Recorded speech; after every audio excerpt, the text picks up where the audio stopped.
They have to battle the elements. They have to battle starvation. They even have to battle pirates.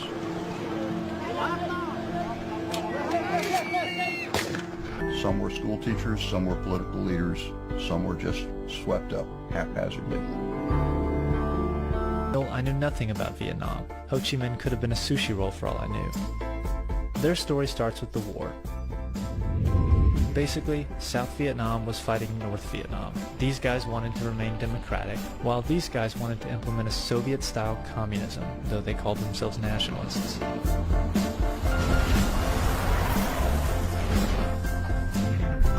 The South fought to defend themselves against the invasion from the North. In the end, the South lost the war, and a bunch of communists took over the country, making everyone's life miserable, so 1 million or more just boated the hell out of there with no idea of where they were going.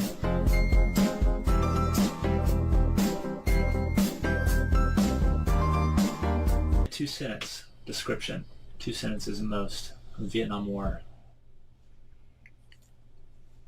Describing the Vietnam War in 2 sentences is almost impossible, but here's a try.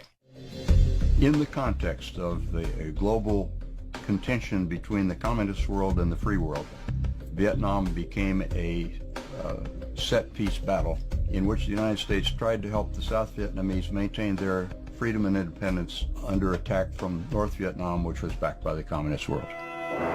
Later in Hanoi, the Soviet leader pledges whatever support is necessary to crush South Vietnam, and then he seals his pledge with a bear hug. Neither of the major contending parties had the wherewithal to conduct a military operation by themselves. They could provide the manpower. When it came to military equipment, each was dependent on outside parties. Let me assure you of our continued assistance in the development of your capabilities to maintain your freedom and to defeat those who wish to destroy that freedom. Let every nation know, whether it wishes us well or ill, that we shall pay any price, bear any burden, meet any hardship, support any friend, oppose any foe to assure the survival and the success of liberty. Congress, by a 99.6% vote, authorized the president to use armed force in Indochina. The American people overwhelmingly supported going to war in Vietnam. LBJ's approval rating between July and August of 1964 shot up 30 full points, a 58% increase, which the Gallup organization attributed to his firm stand finally against the communists in Vietnam. This nation will keep its commitments from South Vietnam to West Berlin. A lot of people are wondering about this. How about the draft situation? Oh, you mean the army? Yeah, I mean, they cleaning out my cell to take me to jail because it's better there fed than in Vietnam jail. After the Tet Offensive, being anti-war became very popular. Walter Cronkite finally said, we can't win this war, we need to negotiate the best deal we can. End the war! End the war! End the war! End the war! End the war! End the war! End the war! End the war! End the war! End the war! And then the administration changed. Lyndon Johnson was out. Richard Nixon was in. Just as we had built up over the earlier years, we're drawing down. Mr. Nixon decides our role should be now terminated. We bring out increment after increment. The Paris Accords are signed, and theoretically we have a peace.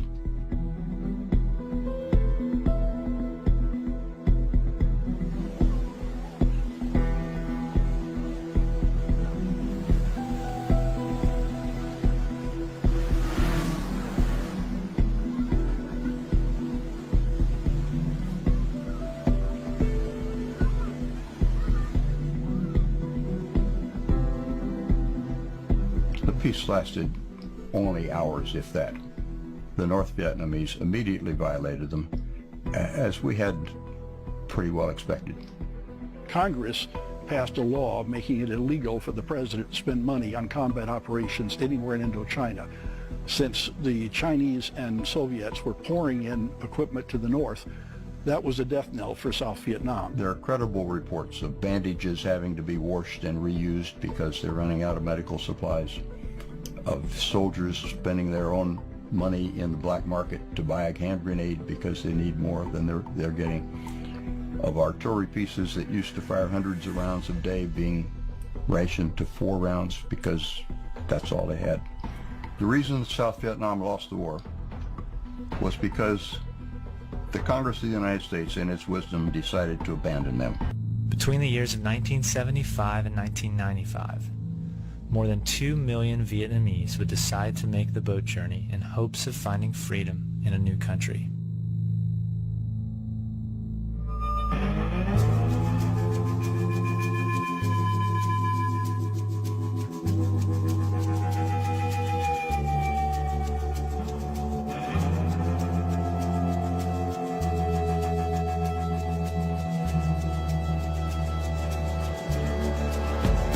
The Vietnamese communists were a particularly authoritarian group. The Geneva Agreements leave the victorious Ho Chi Minh in control of North Vietnam.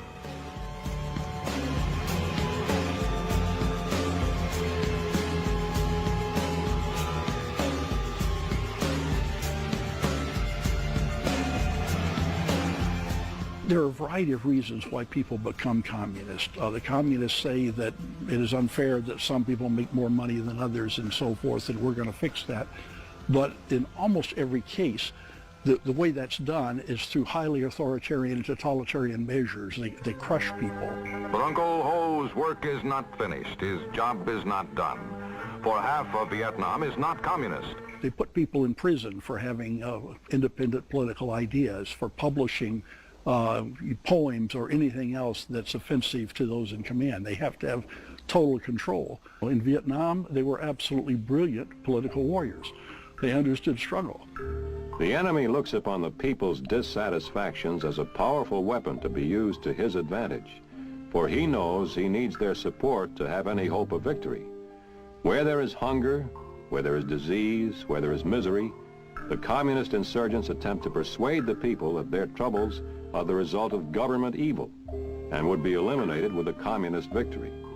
How we fight that kind of a problem, which is going to be with us all through this decade, seems to me to be one of the great problems now before the United States. I think the goal was initially equality, and I think if you go back to when Karl Marx was writing, there was a lot of inequality of opportunity. It is exactly in places and circumstances such as this that communism gains its foothold. Many people in South Vietnam had a sense of what was coming.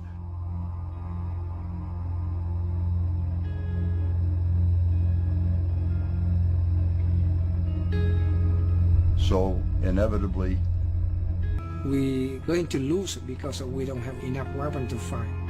Support the North Vietnam a lot. Dương Văn Minh, he the one called all kind of soldier. Once we decided no longer to support them, it was over. What that precipitates is a major exodus of Vietnamese, South Vietnamese from their country because they desperately do not want to live under communist domination.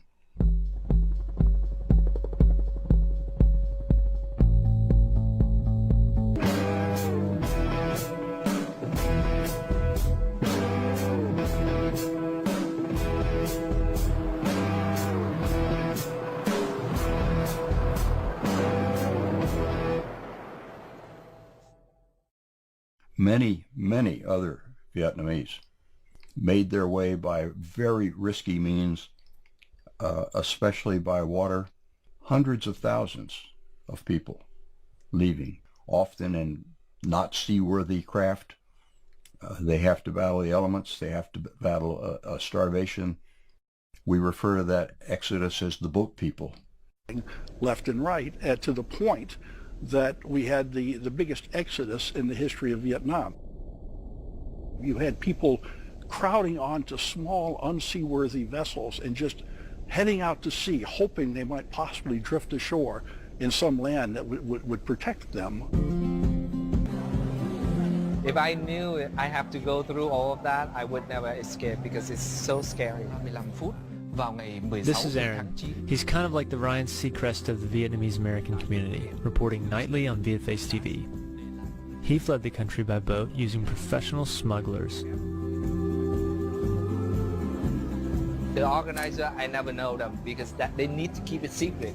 They don't want to be arrested, captured by the government. My kids, they don't know where we go.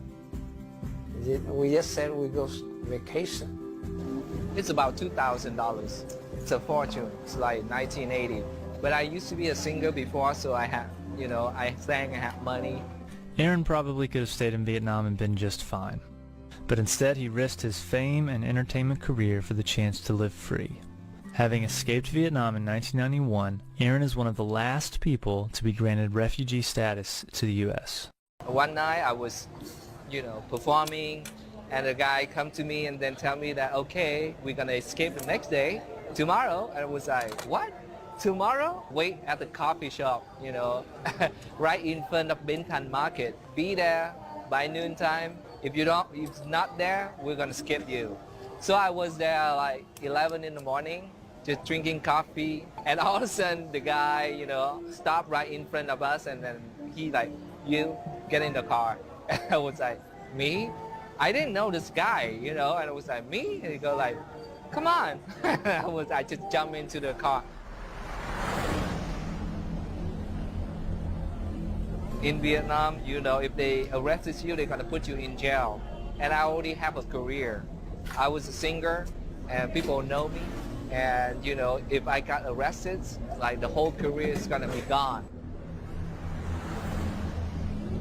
They throw us to the beach by the river, and then we jump onto a small boat. All of a sudden, I heard the engine go on and the boat moving, so we knew that they took off. Lots of people in there, and it's just like hard to breathe. We have no drinking water for 5 days and 8 days without food. I remember it's like a storm and the wave is really big, and after that I just pass out. At that time my daughter, kind of unconscious, and my son is very weak. I can feel like, my leg, I'm starting to get numb because you don't eat that for that long. So the journey is keep going on like that for the whole month at sea. And we don't know where we go. When we get to Singapore, Navy ship just stop us and say that, you know what, the refugee camp is closed. We can't accept you. And then we reach Malaysia, the same thing, telling us like, no, go back to your country, and nobody want to go back. And we go on until the engine broke down. Here we are on the ocean without anybody want to rescue us, without no food, no drinking water. So only way we go is go heaven or hell, either way, Crazy, huh?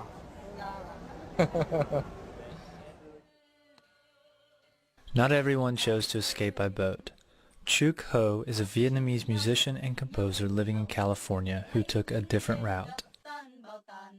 When the communists took over the country, I was 11 years old. I love music. I want to play music. I want to study music. But, you cannot play Beatles, you cannot play Western music. You cannot play South Vietnamese music. You cannot listen to any music that they don't want you to listen. They only want to listen to their propaganda music. Chuk Ho was one of the 100,000 people that walked on foot out of Vietnam by crossing through Cambodia's killing fields. Less than half made it out alive.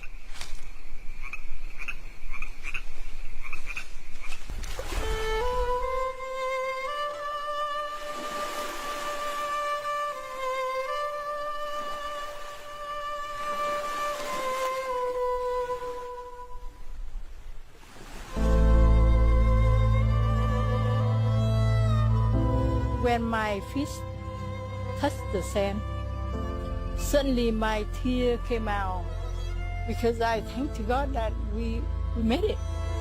We survived.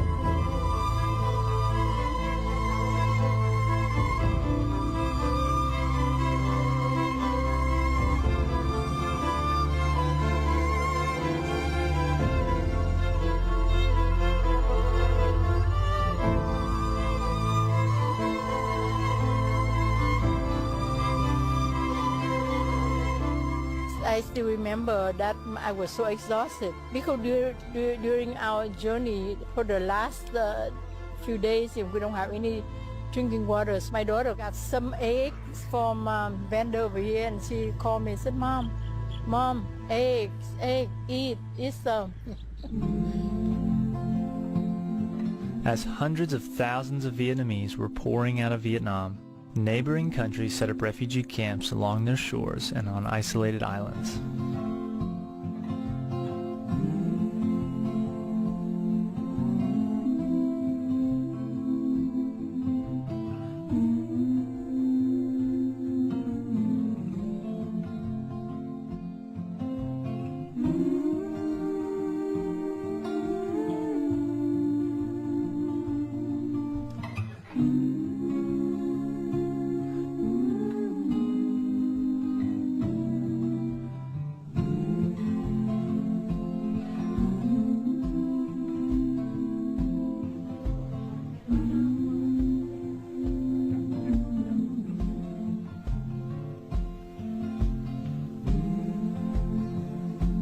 We are in the Pulau Bidong refugee camp. I live in here around about 1 year. After being separated from his family at sea, Juan arrived to the Bidong refugee camp in 1981. At that time, he had no news of his family or whether they ever made it to shore. God, I remember everything, you know, when I just entered the camp, and when I saw the road and all the buildings still come in and still got the feel of it. At first, when you come here, you feel you see the landscape, the scenery, you like it, but then it's again, you know, for a number of years. So when you feel like you're in prison because you can't go anywhere. Boat people had escaped, but now they're in a country without a permit, so they were forced to live on small plots of land with little to no supplies. Bidong Island was designed to receive 4,500 refugees, but by 1978, there were many more. Last August, Palau Bidong was uninhabited. Now, there are more than 23,000 boat people living here, living in a makeshift shanty town, a collection of shacks and tents piled on top of each other. By June 1979, more than 40,000 inhabited the less than 1 square mile area.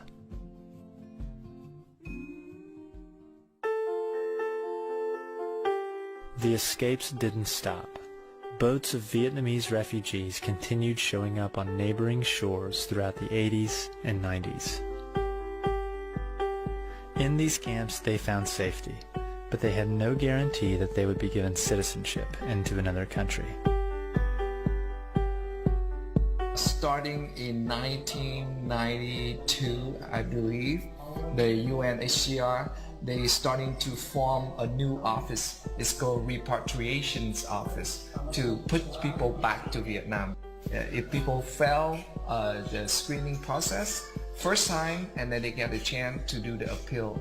You know, if they fail again on the appeal, they gotta go back. Some people willing to set themselves on fire just to let them know that, no, I don't want to go back. I want to stay here, and I want to go, and I want freedom.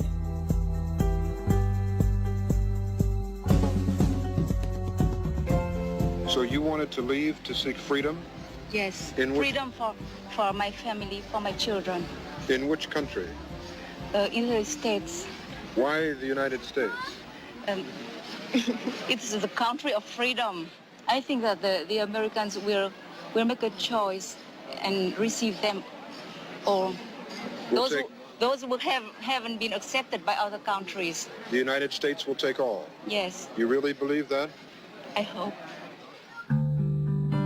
Refugees were spread out all over the globe. The U.S. accepted 1.8 million Vietnamese over the next 3 decades. Another 1 million were spread out among 98 other countries around the world, and roughly 100,000 were eventually forced to return to Vietnam. All the people in the anti-war movement who said that this was a liberation movement and a movement for peace and justice, when those terrible things happened, very few had anything to say about that. The communists killed more people in Indochina in the 3 years following, quote, liberation than died in combat the previous 14 years.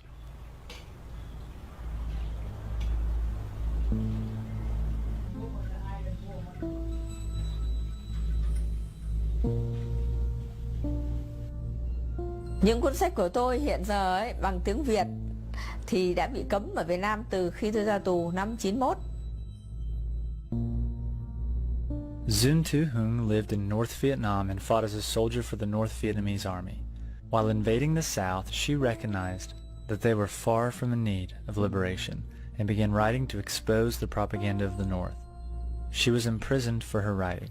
Luckily, a French journalist became a fan of her work and was able to negotiate for her release.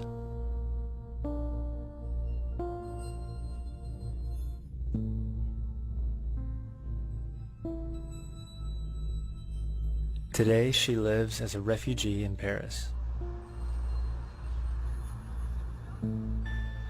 Tôi lầm lỗi là vì ở cái chế độ cộng sản người ta sống như con vật. Cuộc sống của tôi là phải tranh đấu với lại cái miếng ăn và cái đồ chất đốt thôi, chả gửi viện trợ. Bị nhà nước quản chế từ miếng ăn miếng uống, bóp nát tinh thần. If you don't live in a communist country, you don't know yet. You don't have feeling yet. They just took over the South. See, at night time, people go to sleep, but you're hungry. Your kid hungry, they cry, and you don't have any food for them. How you feeling? You have your house, you have your own property. They come, they took everything, and say that is from government, not yours. How you feeling? They took over it, but they tell you, hey, I let you do it, your farm and everything, but you pay tax, and more than you have it. How you feeling? And you cannot talk anything back to them. Because they have a gun in hand. They can shoot anytime they want. The debate went on. The demonstrations went on. You stupid idiots, you know. What's your name, sir? Never mind my name. I'm from Hungary. I'm a freedom fighter. I'm also a communist. The bastards. Those idiotic anti-communists. You stupid idiots. I would shoot you all. I bet the Russians will shoot you if they come. On half of you have no jobs. You're hanging around the Tudor Street, you demonstrators. You should be out working or do something in the hospitals. It's a disgrace what you are doing here against your own country. I'm ashamed for America, but I'm not an American.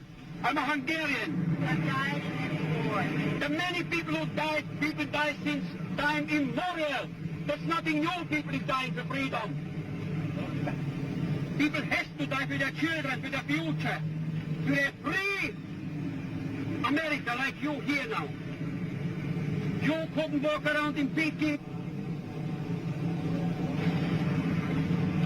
because you are misled. Deep inside, I'm sure you're all very, very decent people. Would you want the best for humanity? But humanity is finished in the communist countries. You should be not shot, that's too good for you. Do you know what it means having communists go to Hungary, to Czechoslovakia, go to East? Don't laugh so idiotically on the back. Don't run away now. You should listen to that. Stupid idiots. The people here is fighting for freedom. Every coolie here is a hero. Every coolie, every Vietnamese should get a medal. Every American who works so fights here is a hero. You will realize when it's too late. While visiting the memorial, Tang spotted a group of exchange students from Vietnam passing by. Rồi, cô gái học giỏi nha.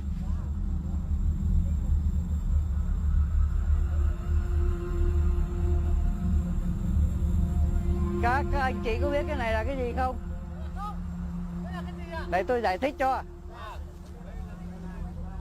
Đây là cái bức tượng tượng trưng cho 100 triệu nạn nhân của chế độ Cộng sản đã bị giết chết. Ở Nga Xô đó, họ giết tất cả là 50 triệu người.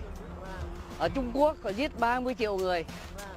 Riêng cái cuộc chiến tranh Việt Nam mình đó, hai bên như là chế độ tương tàn với nhau đó, chết tất cả 7 triệu người.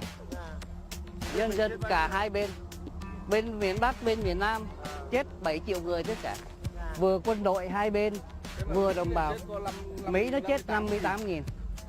Còn bên riêng tức là cứ một người Mỹ giết khoảng 100 người, hơn 100. Không, cái đó không cần nói tới, nhưng mà nói về đây là cái bức tượng mà để tượng trưng cho cái chế độ của Cộng sản từ Nga Xô đó là chết 50 triệu người. Bên Trung Quốc với thôi cố gắng đi học hành cho nó giỏi, về giúp đất nước. Ok. Rồi.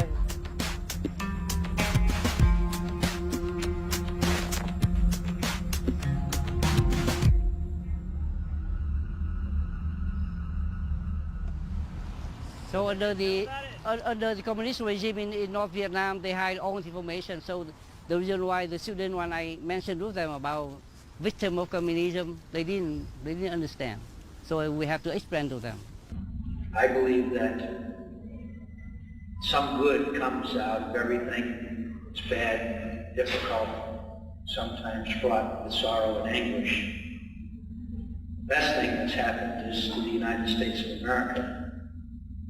To have the presence of so many brave and wonderful men and women who are now citizens of this country, who have contributed to our economy, who have contributed to our nation in a broad variety of ways. Senator McCain made this statement in 1992, before 9/11, and before Jung An had begun engineering her latest project. An was brought to the U.S. as a refugee in 1975 when she was just 15. By 1998, An was working at the Pentagon as an engineer. She saw a need for a bomb that wouldn't detonate on its first impact, rather would land once and then go on to detonate, creating a sort of sideways explosion. It was to be a 5-year project. After 9/11, with Al-Qaeda retreating into caves, Bush called in An to ask how soon she could have her bunker buster bomb ready. Instead of taking 5 years, An led a team of 100 people to complete the bomb in 67 days. The bunker buster bomb was critical in our efforts in Afghanistan. Today, among the Vietnamese community, An is known as the Bomb Lady. Please join me in honoring the winner of the 2007 National Security Medal, An Duong.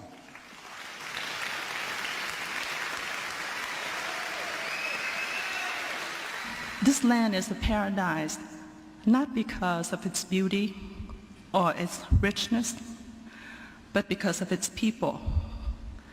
The compassionate, generous Americans who took my family and me in 32 years ago and healed our soul, who restore my faith in humanity, and who inspire me to public service. There's a special group of people that I'm especially indebted to, and I would like to dedicate this medal to them. They are the 58,000 Americans whose name are on the wall of the Vietnam War Memorial, and the 260,000 South Vietnamese soldiers who died in that war in order for people like me to earn a second chance to freedom. May God bless all of those who are willing to die for freedom, especially those who are willing to die for the freedom of others. Thank you. So I wanted to pay back. I wanted to come up with the best means, the best weapons for American soldiers today, since they are putting their lives on the line to protect me, to protect my family. So I wanted to help them come home intact to their family. You know, assimilation was fairly smooth compared to what other folks have to go through, you know, going to Malaysia, Philippines, and other places. And then I think my dad was visionary in deciding that hey, it's going to be hard, but you are going to go to school. Of course, I had a lot of difficulty back then since I hardly spoke any English. But when your survivability depends on it, you learn fast. The first challenge is that when I came here is that I had to take care of my son. I worked 2 jobs, odd jobs. I cleaned the floor and everything. I told my son that you have to forget our family's history because you have to work hard. One of the things that they found to do is join the American Armed Forces. Quite a few young Vietnamese have gone to West Point, for example, and become things like helicopter pilots and infantry officers and so on.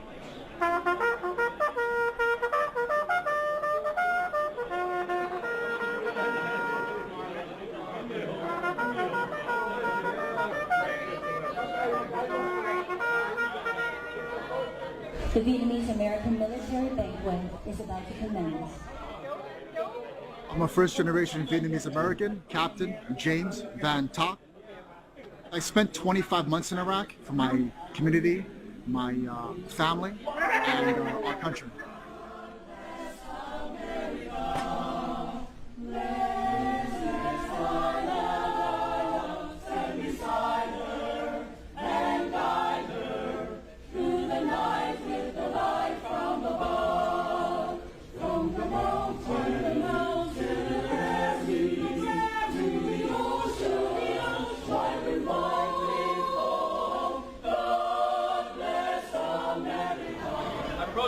United States Air Force. The United States Marine Corps. To the United States Navy. The Army. My name is Victor J. Hugo Jr. I'm a Major General, United States Army, retired. I worked with Vietnamese in Vietnam several times, and I have a great admiration and respect. It's a story of great courage, perseverance, and love of freedom.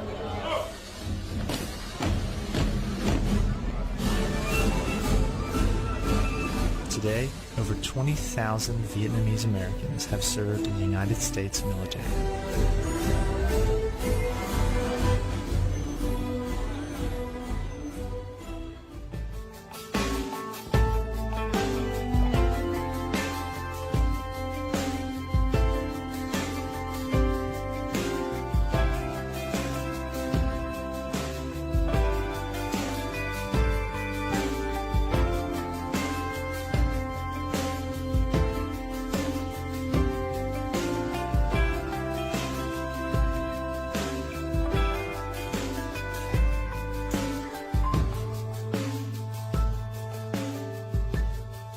And just recently, the first such young Vietnamese serving in the United States Army has become a brigadier general.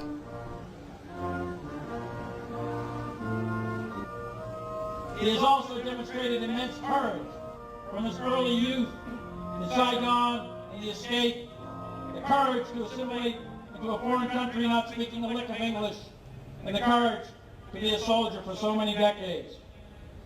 Viet Long epitomizes all that we want in a commissioned officer, in a soldier, and in a general officer of the United States Army. Must be gratifying to all Vietnamese Americans to see him elevated like that. One of the things that I think makes America special is that it's made up predominantly of people who came here because they had the courage and the dream. They were willing to cross the seas, not knowing what was going to be waiting for them, and it was sort of a self-selecting group. It's an opportunity that does not appeal to the weak. It certainly was a part of my life that I know I would never, ever forget. And it actually served me well in the rest of my life and career, because any time that I face a difficult situation, I would give myself a pep talk. I would remind myself that, hey, if you could survive that, you will survive anything else. Everything now, to me, you think that be a difficult challenge and nothing like that. So everything will be very, very easy for me after all that. After I've been through all of that in my life, when I get to the United States, I was reborn. You will see me laughing all the time, right? You know, I smile, whatever it is, because I've been through the worst thing in my life. So I'm a happy guy now.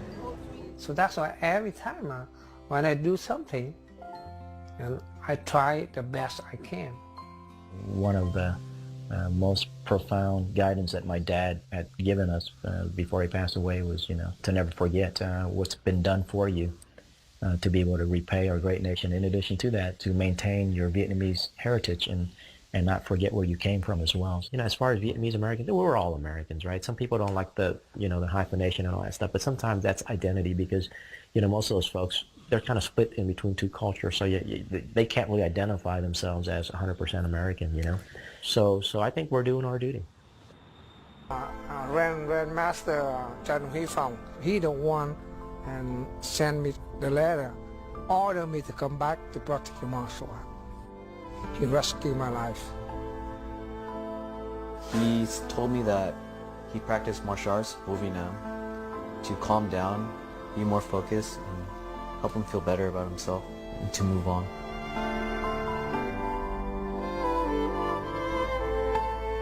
Look like I lost one son and one girl. But now God sent back to me another son and another daughter. They are so beautiful and I'm so proud with them. Martial art bring me back up, stand up to do something. Give me a chance, give me the way to do something for American country. This is my country too.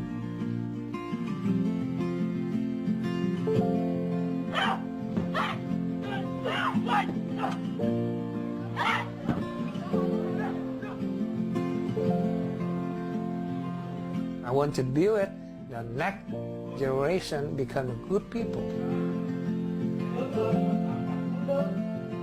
He's taught me so much, not only martial arts, but he's given me life lessons, like have an open mind, open heart, and open arms. And after I practice about a year, I come back normal, and I don't feel anything, depressed no more. And I think, well, I can help myself. Why I don't do something for another people? So I make the Viet Tai Chi. I wouldn't have made it if I hadn't had this class. It has truly helped us. It just keeps us going.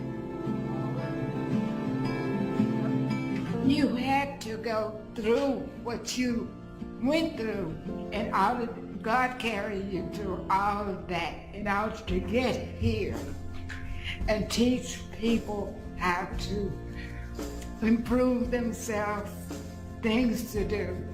I praise God for you. I thank you.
While you cannot discount the heartbreak, their story is a very positive one, I think.